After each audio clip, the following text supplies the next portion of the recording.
روزے میں نکسیر پھوٹ جانا، روزے کی حالت میں نکسیر پھوٹ گئی، یہاں تک کہ اس کا اثر تھوک میں بھی روزے دار کو ظاہر ہونے لگا تو روزہ فاسد نہیں ہوگا، بشرطے کہ نکسیر کا خون پیٹ میں نہ گیا ہو، یہ شرط ہے۔ اگر پیٹ میں گیا ہے تب روزہ ٹوٹ جائے گا۔ اب اگر خون پیٹ میں جائے گا تو روزہ فاسد ہو جائے گا، قضا لازم ہوگی لیکن اس سے کفارہ لازم نہیں ہوگا۔ دوسری صورت یہ کہ نکسیر کا خون حلق میں پہنچ کر پیٹ میں چلا گیا تو روزہ فاسد ہو گیا، قضا واجب ہوگی لیکن کفارہ واجب نہیں ہوگا۔ فتاوی خانیہ میں وَلَوْ دَخَلَ دَمُهُ أَوْ أَرَقَ جَبْهَتُهُ أَوْ دَمَ رُعَافَهُ حَلَقَ فَسَدَ صَوْمُهُ، یہ فتاوی خانیہ کی عبارت ہے، پہلی جلد صفحہ 211 پر اس کو نقل کیا۔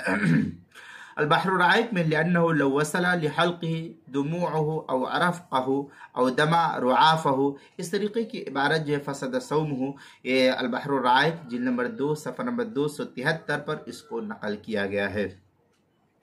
اسی طریقے سے روزے کے مسائل کا انسائکلوپیڈیا، اس کے حروف تہجی نون، عنوان ہے نکسیر پھوٹ جانا، صفحہ نمبر 202 پر اس کو نقل کیا گیا ہے۔